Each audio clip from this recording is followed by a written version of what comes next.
Bienvenue sur radio-ici-laval.ca. Mesdames et messieurs, bonjour. C'est toujours un grand plaisir pour ma collègue Sarah et moi de vous retrouver 2 fois par mois sur les antennes de Radio Ici Laval pour partager avec vous de belles et enrichissantes expériences, des actions exceptionnelles menées par des personnes de cœur. Rappelez-vous que Bonjour Laval, c'est une émission d'inspiration citoyenne et non partisane et 2 fois par mois, 2 citoyennes lavalloises donnent la parole à une personne qui se distingue au sein de la communauté lavalloise par ses valeurs humaines, la justice sociale, l'entrepreneuriat en général et féminin en particulier, la cohésion sociale, et tout cela est vraiment au cœur du débat. Alors, nous sommes déjà rendus à notre 6e émission, donc un beau petit parcours qui nous a permis de rencontrer 6 merveilleuses personnes qui, sans bruit ni tambour, font la différence dans la vie des milliers de Lavallois et Lavalloises. Une fois encore, au nom du Clic Laval, nous exprimons toute notre gratitude aux 6 personnes qui nous avons déjà reçues à Bonjour Laval. Pour notre émission numéro 6, nous recevrons la Brigade de sensibilisation de Laval. Alors aujourd'hui, nous sommes en compagnie de M. Gervais Chendou, coordonnateur de la Brigade Laval COVID-19, et de M. Shihab Bounou, agent de la Brigade COVID-19 à Laval. Bienvenue parmi nous et merci d'avoir accepté l'invitation. Merci à vous. Merci pour l'invitation. Bienvenue à Bonjour Laval. La première question, la plus simple, c'est de vous présenter pour qu'on puisse vous connaître. OK, j'y vais. Je suis Gervais Chendou, originaire du Cameroun. C'est en Afrique, plus précisément en Afrique centrale. Je suis titulaire d'un doctorat en physique fondamentale. Dans mon pays, j'ai travaillé plusieurs années comme enseignant-chercheur à l'université. J'ai également coordonné plusieurs activités et projets dans mon pays d'origine. Je pense que c'est ces expériences-là qui ont sans doute pesé dans le choix de ma candidature au poste de coordonnateur de brigade de sensibilisation de Laval, poste que j'occupe depuis bientôt 2 mois. C'est ça. Alors, moi, c'est Chiab. Je suis originaire du Maroc, puis je suis étudiant aux adultes en ce moment. Puis je fais partie de la brigade de sensibilisation COVID-19 en tant qu'agent. Alors, merci beaucoup de vous être présentés, messieurs. Quel beau parcours vous avez, en fait, tous les deux. On va, en fait, vous demander de nous parler de c'est quoi exactement la brigade COVID-19 de Laval. OK. La brigade COVID-19 de Laval vient de la volonté des tables de concertation locales de Laval. Ce projet est soutenu par le CIS de Laval, la ville de Laval et le consortium COVID Québec, composé de plusieurs fondations. C'est un projet déployé dans le cadre du plan d'action COVID-19 Laval. Le projet se fait autour de 3 grands axes: sensibiliser, informer et référer. Sensibiliser la population lavalloise sur l'importance de la vaccination, du dépistage et au respect des mesures sanitaires. Informer, c'est informer la population des ressources qu'elle dispose dans son quartier ou dans son secteur. Et référer, c'est référer la Lavallois aux services d'aide, services de proximité. Nous ne sommes pas la police. C'est important que je dise, nous ne sommes pas la police. Nous n'obligeons personne à se faire vacciner, se faire dépister, etc. Ce n'est pas notre rôle. Notre rôle, c'est de donner l'information vraie aux citoyens et aux citoyens lavallois. C'est ça. Et à quel besoin ça répond vraiment? À qui ça s'adresse, la brigade? OK, je vais commencer par la seconde question. La brigade COVID Laval s'adresse à l'ensemble de la population de Laval. Nous faisons connaître, comment je vais dire, notre rôle, c'est d'assurer que l'information, qu'il s'agit de la question de dépistage, de vaccination, etc., arrive à l'ensemble de la population. Nous faisons connaître les services de proximité. Ça, c'est une chose que nous on a ajouté. Dans chaque quartier, on a fait la liste des services de proximité, des services d'aide sur des pamphlets et nous, pendant les échanges avec la population, on les dit quelles sont les ressources qu'ils ont dans le quartier. C'est une chose qu'on fait aussi. Et nous, on fait aussi de la promotion des numéros utiles comme le 811, le 211, le 911. Ça, c'est des choses, des éléments sur lesquels nous, on travaille. Essentiellement, c'est ça. Excellent. Alors, donc, c'est important, vous avez précisé que vous n'êtes pas la police, donc vous n'allez pas obliger, en fait, les gens à se faire vacciner et peu importe. Et je pense que c'est une nuance qui est très importante à donner. Donc, vous êtes vraiment là pour donner de l'information, pour supporter, donner de la sensibilisation. Voilà. Si je comprends. Éclairer, comme on va dire, éclairer les citoyens. Après, ils ont l'esprit critique. À eux de décider s'ils vont se faire dépister, se faire vacciner. Nous, ce n'est pas notre rôle de leur dire d'aller se faire vacciner, par exemple. Oui, Comme absolument. je dis, c'est important. Nous ne sommes pas la Oui. police. Absolument. Donc, je pense que c'est important d'amener cette nuance-là. Donc, vous outillez en gros les citoyennes et citoyens pour qu'ils puissent prendre une décision éclairée. En fait, on revient. Donc, vous avez commencé, donc c'est très jeune comme organisme. Donc, vous avez commencé vos activités en avril 2021. Donc, un an après le début, un an et un mois après le début de la pandémie. Pourquoi si tard après le début de la pandémie? Est-ce que ça aurait dû être mis en place avant? Et puis, qu'est-ce qui a poussé à la création de la brigade de COVID-19 en avril 2021? Écoutez, je vais répondre d'une façon, je vais vous dire qu'il n'y a pas de mauvais moment pour qu'un projet comme celui-là, un projet de telle envergure, de telle importance existe. Vraiment, c'est important de le dire, surtout en ce moment où on observe des allègements. Chaque semaine, il y a le gouvernement qui procède à des allègements. Il est capital de dire au Lavallois que la COVID n'a pas disparu pourtant. Nous devons continuer à respecter les mesures sanitaires, sinon il y a des chances que nous continuons très rapidement dans le rouge. Personne de nous ne veut ça. Donc oui, je pense que la brigade fait bien d'exister en ce moment précis, par exemple. Excellent. Donc, la brigade, à long terme, vous la voyez jusque quand? Est-ce que c'est quand il y aura le signal dans l'ensemble de Laval que maintenant il n'y a plus de pandémie et que maintenant il y a plus besoin d'avoir la brigade ou OK. Ce que je peux vous dire, il y a ça, comment je vais dire, c'est un projet qui regroupe beaucoup de, comment je vais dire, il y a le CIS, il y a, il y a plein de partenaires. Je sais qu'il y a des réflexions qui sont faites en ce moment sur la façon dont on conserve ce beau projet. Peut-être ce ne sera plus la brigade, mais euh, il y a des réflexions qui sont faites pour voir comment continuer avec, on va dire, ce projet-là. Pas forcément dans la sensibilisation pour la COVID-19, mais le projet risque de perdurer. On est parti sur 5 mois, parce que les 5 mois, c'est l'été, on a les jeunes avec qui on peut travailler, on peut faire de la sensibilisation, mais je pense qu'il y a de grandes chances qu'après après les 5 mois, à la fin d'août, que le projet existe sur peut-être un autre nom ou pour d'autres missions. On va dire ça, oui. ouais, exactement. Mais sinon, pour l'instant, c'est quoi les préoccupations des citoyens quand vous rencontrez des citoyens? C'est quoi qui les inquiète le plus? Écoutez, je vais laisser mon homme de terrain, Chiap, il va répondre à la question puisqu'il est tout le temps sur le terrain. Oui, bien sûr. Alors, je dirais que les plus grosses inquiétudes qui reviennent le plus souvent, c'est souvent le manque d'informations ou, vous savez, en ce moment, les gens ont beaucoup d'informations, puis ça change beaucoup. Donc, on essaie de donner l'information le plus clairement possible, puis les référer aux numéros ou aux organismes qui peuvent les aider pour mieux les éclairer dans leurs décisions pour aller se faire dépister ou se faire vacciner. Puis aussi, les gens peuvent avoir des besoins autres, que ce soit alimentaires, financiers ou autres. Donc, on peut les référer aussi aux organismes qu'il y a autour. Puis, comme a dit Gervais, on peut aussi les référer au 311 ou 211 911 pour qu'ils reçoivent l'aide dont ils ont besoin. Excellent. Et est-ce qu'en fait, quand vous êtes sur le terrain, qu'est-ce que vous ressentez? Est-ce que les citoyennes, citoyens sont réceptifs? Est-ce qu'ils sont un peu, donc ils ont un peu peur de vous? Donc, qu'est-ce que vous ressentez? Puis qu'est-ce que vous voyez? Vous vous avez déjà donné comment je vais dire, des éléments de réponse. Écoutez, je vais vous dire qu'une porte sur deux nous ouvre.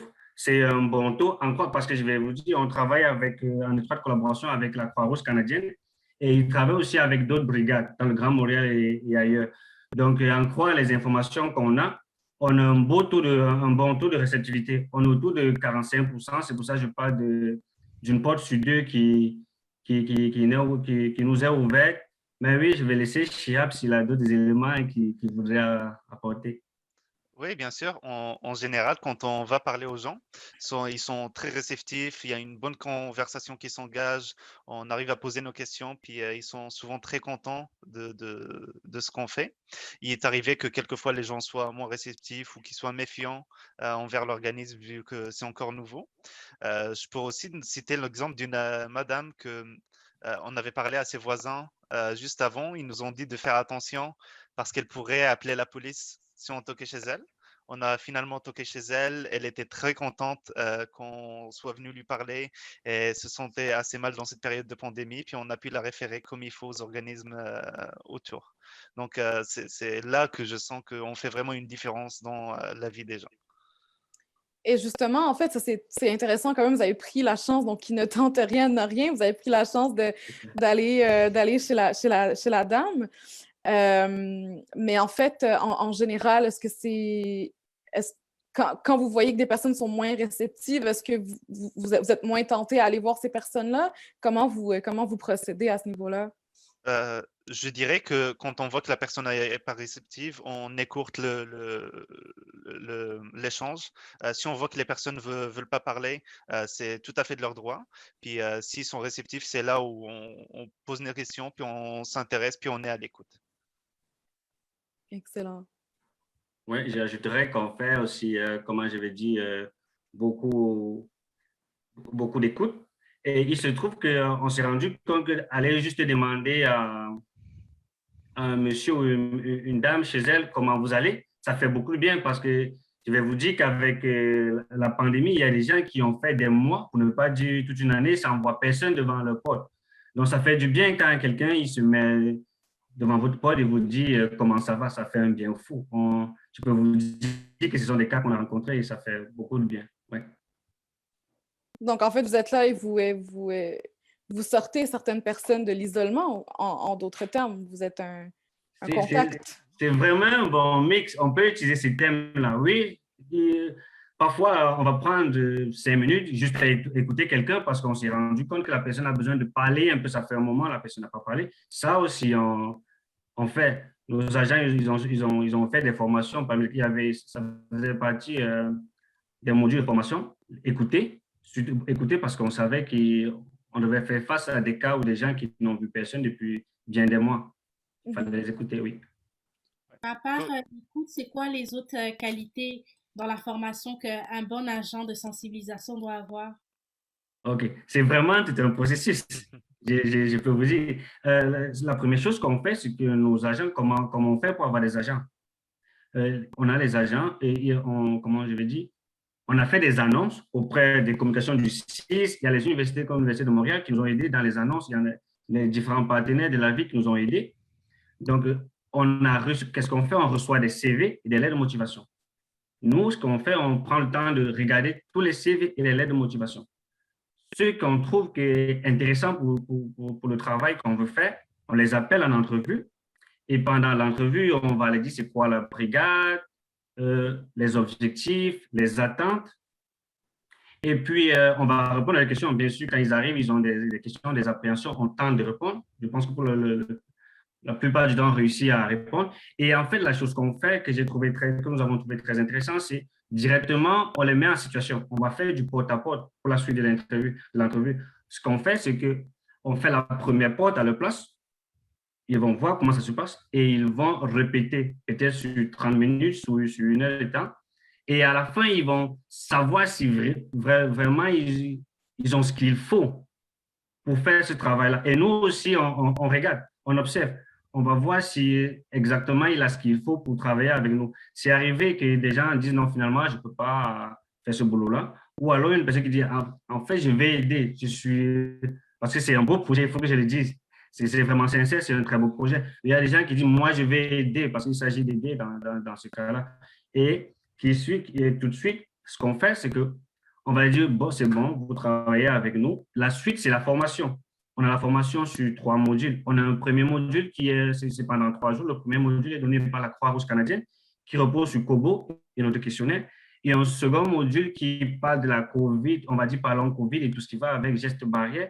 Et un troisième module qui est le travail de proximité. C'est là-bas, on va l'approche, l'écoute active, ainsi de suite, c'est où on développe tout ça. Et après, à la fin de la formation, ce qu'on fait, c'est que les agents sont opérationnels. Maintenant, je vais vous dire une chose, c'est que nous tous, nous sommes là dans l'apprentissage. Moi, le premier.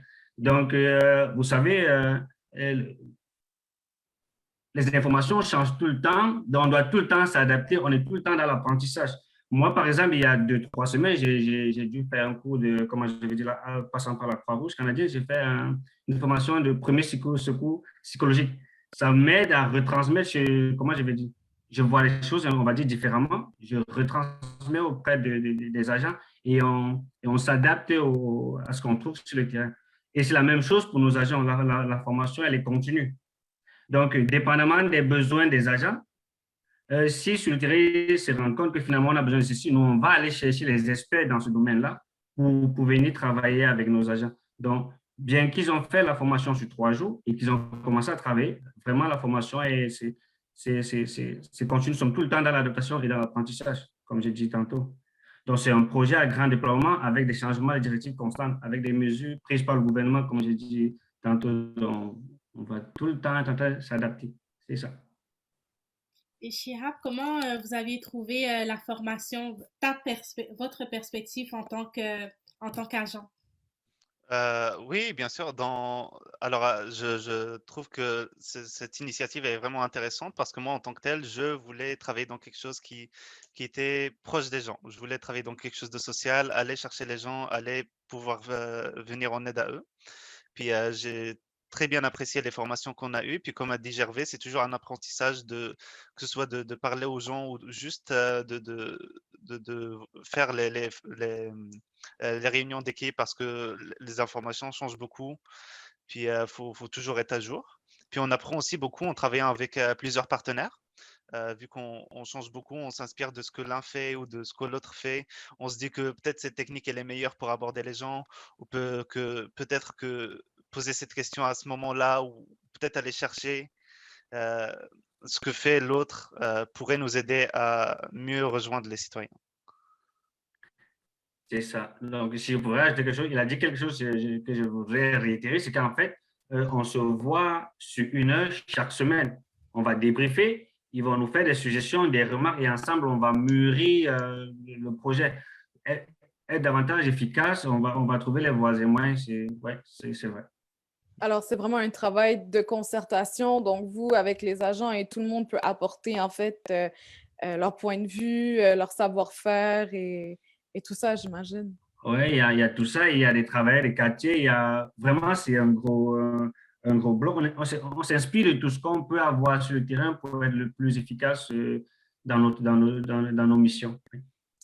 Et je me demandais aussi, en fait, au niveau de vos équipes, donc je vois qu'il y a énormément de chapeaux à porter. Donc, faut être capable de faire de l'écoute active, donc il faut être capable de bien s'exprimer. Donc, des fois, il y a des situations où est-ce qu'il y a certaines personnes peuvent être dans des difficultés. Est-ce qu'il y a des équipes de travailleuses, travailleurs sociaux? Est-ce que vous avez ça dans votre équipe ou c'est vraiment, il n'y a pas nécessité d'avoir des spécialistes de la sorte?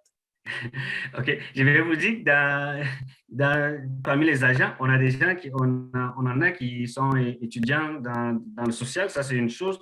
Mais je peux aussi vous dire qu'on travaille avec les travailleurs, comment on dit ça? On fait équipe avec les travailleurs de quartier. Si on a des besoins, si on a besoin du social, si on a besoin des gens pour nous accompagner, on connaît, on a différents experts, on a des gens chez qui on peut aller discuter. Et quand c'est plus grave, je vais dire aussi qu'ici, ce qu'on fait, c'est on travaille en étroite collaboration avec l'équipe de surveillance de la santé publique et la santé publique elle-même. C'est par exemple la santé publique qui va nous dire comment on va dire, les points les plus chauds, dépendamment de plusieurs paramètres, et nous, on va y aller. Si on rencontre des difficultés ou s'il y a chaque fois on fait des retours de mission, ensemble, on mûrit et on devient plus efficace. Voilà ce que je dirais. Nous sommes accompagnés, nous sommes très bien accompagnés.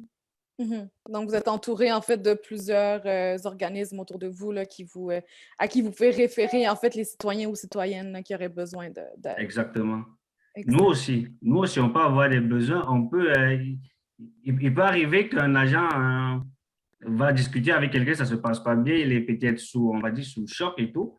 Nous aussi, on a des gens à qui on peut parler. Donc, c'est vraiment un ensemble, oui.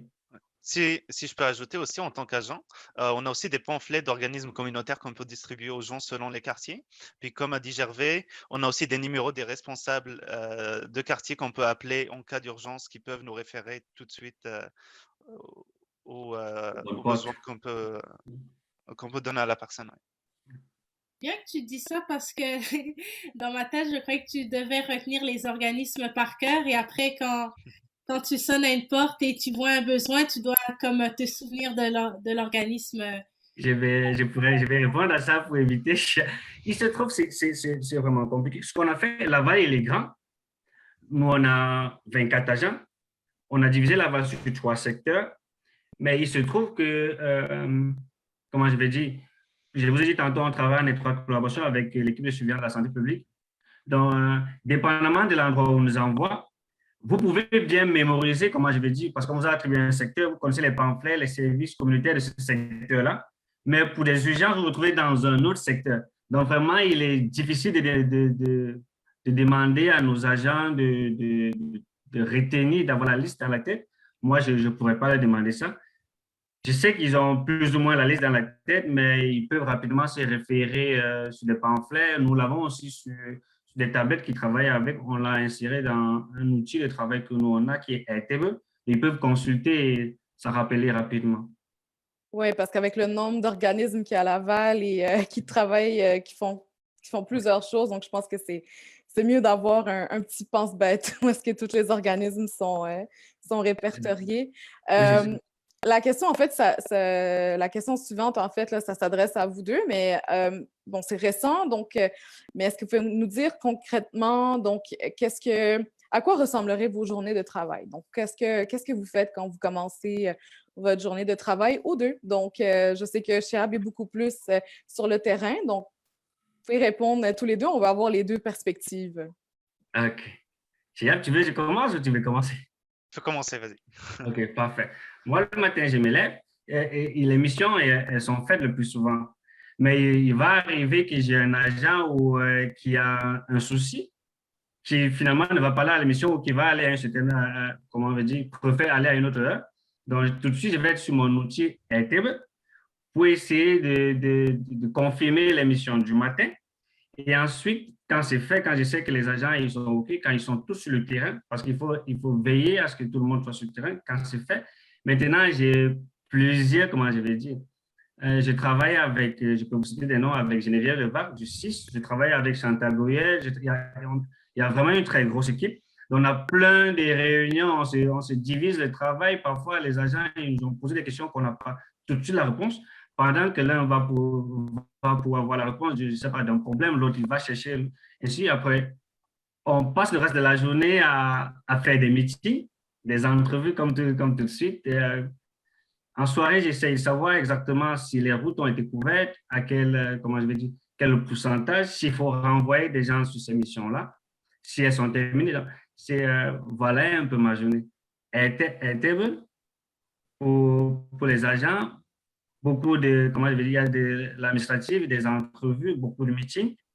Et il m'arrive, c'est très compliqué en ce moment d'aller moi-même sur le terrain parce que c'est sur le terrain qu'on va dire, on a toutes les informations. C'est ça.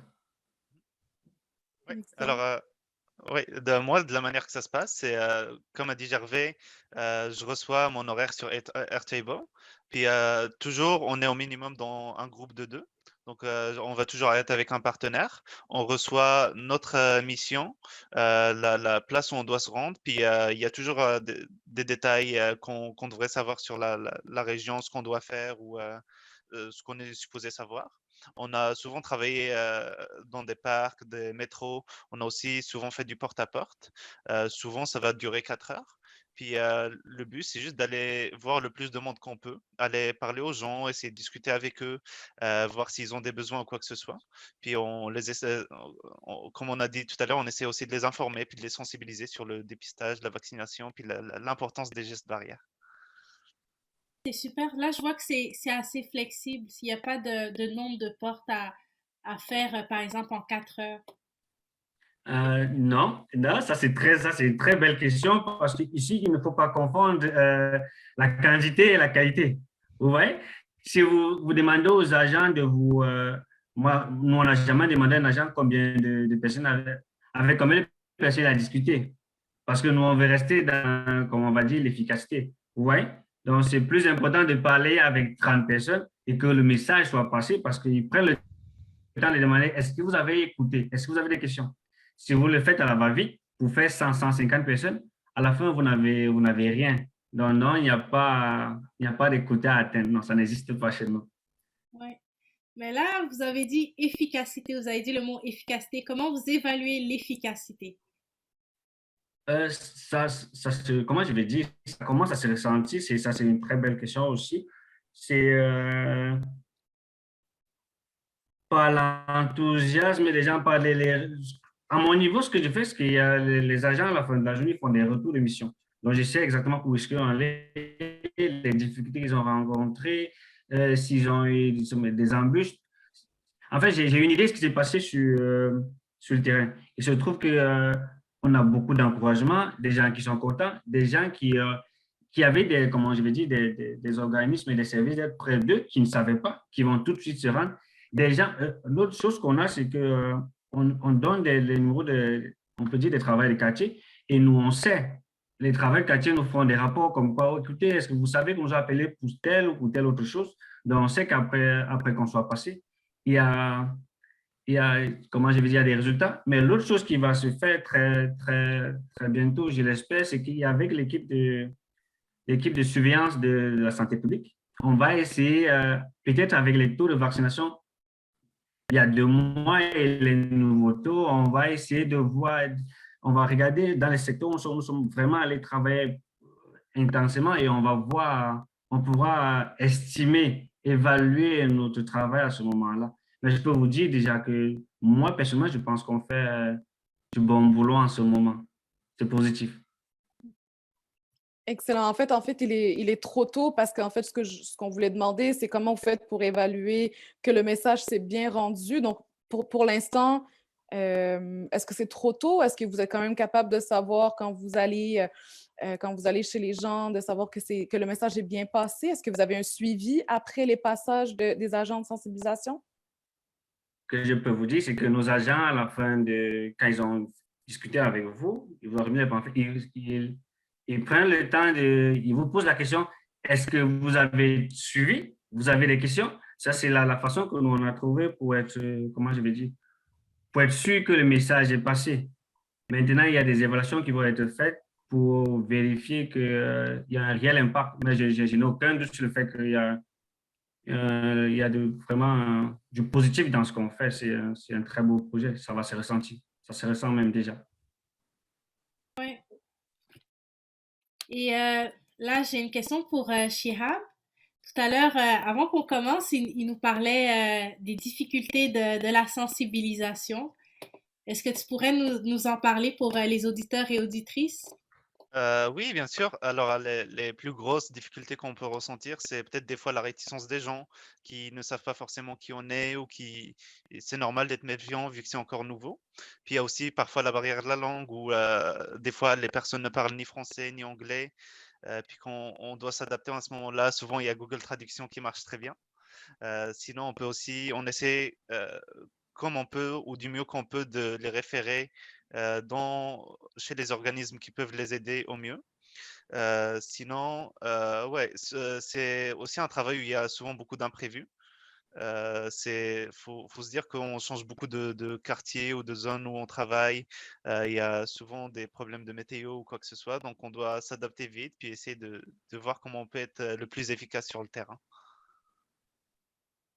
Je pense que s'adapter, en fait, c'est le mot d'ordre depuis le début et je pense que c'est tout le monde, donc le monde entier qui doit vivre avec ça, donc s'adapter en lien avec la COVID-19 et tous les changements qu'on vit.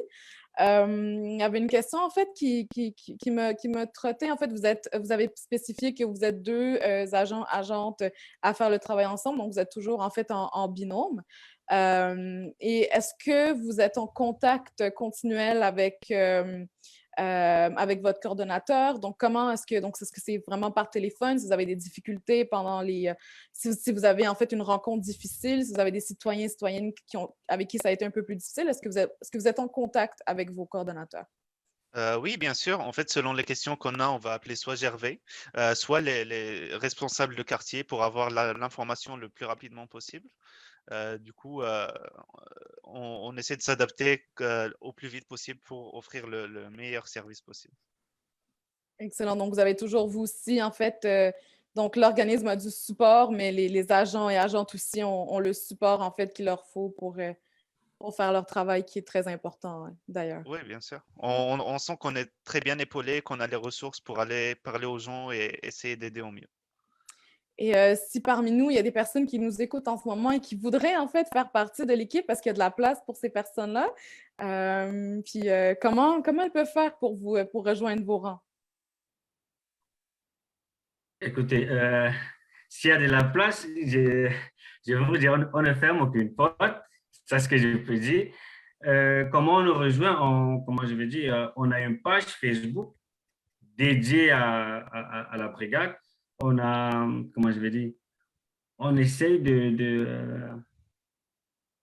parler avec les médias, comme on fait en ce moment, c'est de la promotion pour éclairer aussi, comment je vais dire, les Lavallois sur le rôle de la brigade de sensibilisation. Et comment on fait pour nous rejoindre? Je dirais, allez sur notre page, vous allez trouver les courriels, les informations et vous pourrez nous contacter. Ou vous pouvez aussi aller directement voir les services de communication du CIS de Laval, par exemple. Eux, ils seront en mesure de vous transférer chez nous. Il y a aussi plusieurs partenaires locaux ici qui peuvent faire pareil. Ouais. Il y a un site internet qui s'en vient ou c'est juste la page Facebook pour le moment? Pour l'instant, on a notre page Facebook. On arrive à travailler avec. Mais écoutez, comme j'ai dit, je ne suis pas la même chose pour mon équipe. On ne se ferme aucune porte. Si jamais il y a un réel besoin qui se fait sentir, si jamais c'est une nécessité, on le fera. Oui, j'ai visité votre page Facebook, elle est très animée. J'ai vu qu'on faisait aussi des vidéos avec les agents où ils nous parlaient un peu de leur journée. Oui. Shihab, tout à l'heure, il nous avait montré son dossard. On aimerait bien le revoir aussi. Comme ça, quand Oui, bien sûr. les citoyens vont vous voir, ils vont tout de suite vous reconnaître directement. Oui, Ça je peux sera vous pas le une montrer. surprise. Oui, ça sera pour Oui, la police. oui, il est juste ici. On voit le logo. On voit le logo, oui. Oui. Ouais. Donc, Alors, si on vous vous le reconnaît voyez, de loin. c'est ça. Donc, si vous le voyez, venez nous parler. On est ouvert. Hésitez surtout pas. Excellent. Et en fait, outre votre présence sur les réseaux sociaux, qu'est-ce que vous faites pour vous faire connaître mieux, outre votre présence sur les réseaux sociaux et sur le terrain? Donc, qu'est-ce que vous faites pour aller vraiment plus vers les gens? Ce qu'on fait, c'est ce qu'on fait par exemple tout de suite. Nous accordons les interviews aux médias. Les interviews aux médias, c'est de la promotion. On espère qu'on se fait entendre, qu'on essaie, parce que le plus important pour nous en ce moment, c'est de donner le rôle, de dire quel est le rôle de la brigade. Il y a aussi les tables de concertation qui parlent avec le partenaire. Donc, oui, voilà essentiellement autour de quoi nous on tourne pour se faire connaître, oui. Excellent. Donc, vraiment, c'est la communauté c'est à travers la communauté, le bouche à oreille que vous espérez, en fait, vous faire connaître à Beaucoup de Laval. bouche à oreille. Et je pense que ça marche très bien. Oui, ça marche parce qu'on vous a repéré, vous êtes ici. Voilà. Est-ce que vous auriez un mot de la fin pour conclure? Écoutez, je vous dis déjà merci pour l'invitation parce que, comme j'ai dit tantôt, je pense l'avoir dit deux ou trois fois déjà, des plateformes comme cette plateforme nous permet de dire un peu quel est notre rôle, quel est le rôle de la brigade. Alors, je vous remercie pour cette information, pour nous avoir accordé votre espace. J'espère que nous avons répondu à toutes vos questions et je peux vous assurer qu'on était le plus sincère possible dans nos réponses. De même, j'espère que nous avons éclairé les Lavallois et les Lavallois sur le rôle de la brigade COVID-19 Laval. Merci beaucoup. Alors, Merci à vous. Allez-y, oui. oui, si je peux y aller, j'ai été hyper content de venir ici, de parler ce qu'on fait, de ce qu'on fait, puis de comment on gère ça au quotidien. Je trouve que c'est un travail où il y a beaucoup de changements, on s'ennuie jamais. Puis c'est hyper cool si on peut se faire connaître par les Lavallois, comme ça on peut nous reconnaître plus facilement. Mais merci à vous d'avoir été généreux de votre temps et de nous avoir éclairés. Oui, ça a été très, très éclairant comme on comprend ce que vous faites et on vous souhaite beaucoup de succès pour ce nouveau projet-là à Laval. Mesdames et messieurs, nous voici parvenus à la fin de l'émission numéro 6 de Bonjour Laval.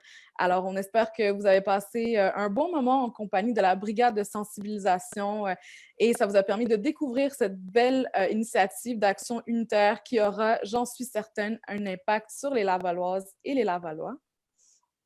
Et moi aussi, je vous remercie d'avoir été présent. Je remercie nos invités et j'invite aussi les auditrices et les auditeurs à partager la page de la brigade.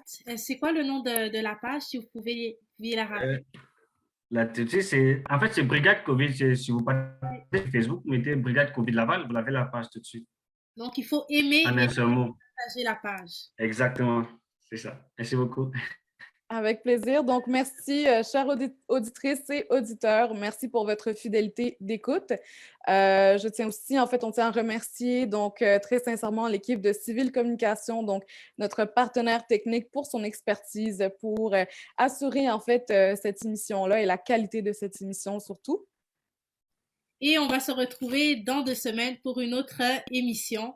Et en attendant, continuez de partager Radio Ici Laval, de suivre les émissions sur toutes nos plateformes numériques. Nous sommes sur Facebook, nous avons aussi notre site aussi et je vous souhaite une excellente soirée. L'émission dans 2 semaines, ça sera une émission exclusive. Donc, on vous attend. Bonne soirée à tous. Merci à tous. Au revoir.